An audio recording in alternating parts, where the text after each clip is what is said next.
हमारा channel Bhojpuri entertainment Bihar का comedy video देखने के लिए चैनल को सब्सक्राइब करें, बेल आइकन घंटी को दबाएं। दिल ना लगई हा फेरू जाने आई हा, दिल ना लगई हा फेरू जाने आई हा। का करते हो बाजी? तुम खूब लाइक टिकटॉक चलावत रहो। भुला जाई हा। तू केरा याद करते रहो? केकरा के हम याद कर सकीला? बतावा अकेले बन त तार भइजे कि याद करब।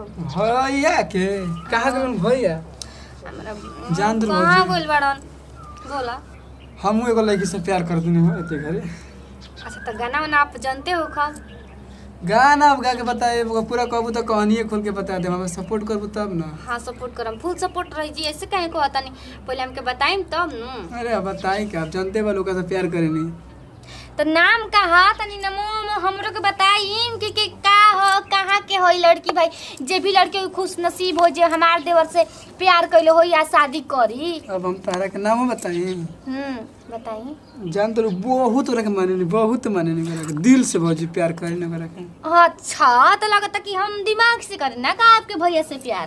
हां ऐसे आवता नहीं लगता कोई हमारे से कमे प्यार कइले हो कम। अच्छा ये बताओ, शादी ब्याह हो गेला के बाद में पूछी पूछा, शादी हो गेला के बाद ब्याह होला के बाद में खूब प्यार करी कि छोड़ दे? मतलब देखी जौन लड़की मतलब भी होई ना उ लड़की सिर्फ मतलब आपसे पैसा से प्यार करत होई तो वने लड़की मतलब छोड़ दे शादी के बाद। ना तो जब लड़की ना पैसा से ना से उनका से प्यार करत उनकर घर परिवार से, तो शादी होला के बाद में उ हर एक फर्ज निभाई जौन एगो पत्नी निभावेला। नहीं ऐसे तो बहुत मानेले। अच्छा हमरा केना बात करम तन की सा? नहीं भौजी बात ना करा सकिन, बात कराई ऐसे तो हमरा बहुत कुछ माने, देवता समान माने। जहां तक उम्मीद हो हमरा के बहुत करले उम्मीद बा बे एकर मतलब कोनो विश्वास नहीं के नु। विश्वास रही त मने देखा विश्वास बा भौजी कर पर विश्वास बा तब का मतलब समझ भौजी न। ओकर बहुत उ समझ उ अगर हम झगड़ो करे ना रह सकले ना, हम रह सब ना उ रह सके। हम एक पल के दूरी बर्दाश्त ना कर पाए।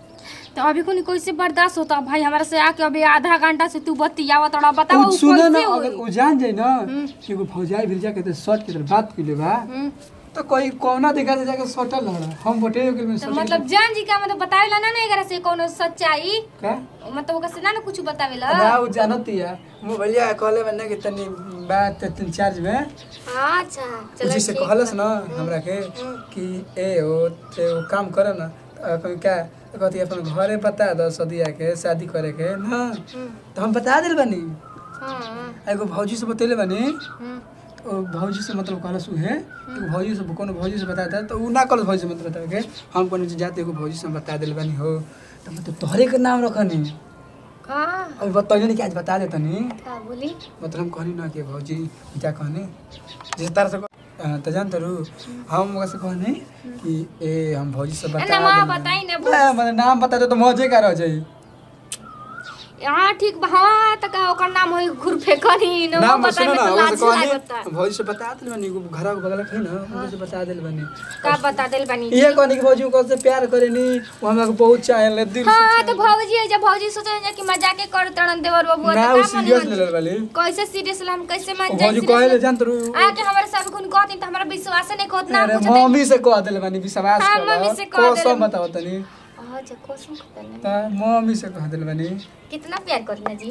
पर से अब हम देखा प्यार के अंदाजा ना बता सके। हम कह दे कि इतना प्यार करेनी इतना प्यार करेनी तो उतने में डूब जाए। हम कहते प्यार करेनी ना मतलब वो कसम कहिए ना सब तरह से प्यार करेनी का तब कहम ना तो दूसरा से ना बतियावे लगी ना जब कहम। अरे वैसन बात नहीं कि दूसरा से बतिया लोग का उम्मीद बा हमरा बन जहां तक बतियाई ना उ तुरंत हमसे कह दे कि ऐसे ऐसे बतियले बानी।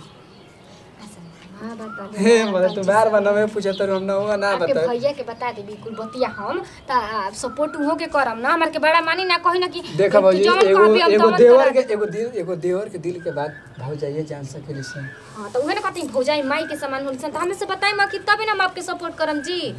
तो बताई हमार बगलिए के ही लड़की है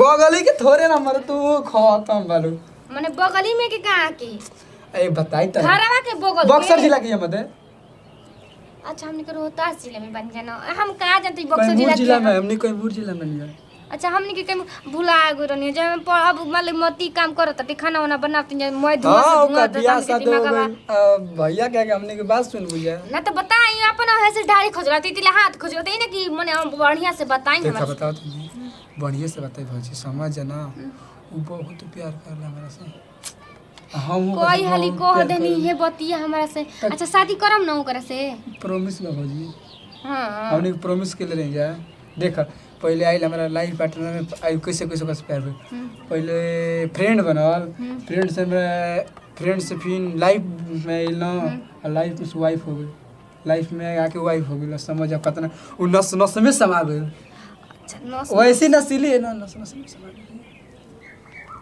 हां भाई हमनी में वो मजा कहां से आई अब प्यार हो गल बा दूसरा से तो हमारे से कहां प्यार बा तुम प्यार कुछ कर लो ना कुमार हाँ रुकी हमारा तनी हस्बैंड के हमारा फोन आ गल तनी रुकी ना हम बतिया के कथी देवर बबा सुनी ना हेलो हाँ खुशी के पापा भैया फोन कर बोला का हाँ हाँ हाँ जी ना रुकी ना तनी बतिया लेबे दी हाँ नहीं देवर बबुआ एगो आइल बाड़न तनी कहतड़न कि ए भौजी हम बोला का नहीं भैया हमरा अरे खुश रह आशीर्वाद दे तने खुश रह बता दी कैसे हां कि बहुत अरे हाँ हाँ काल सुबेरे हम आईम हाँ उतर भैया लिए कहीं तबे ना हम आईब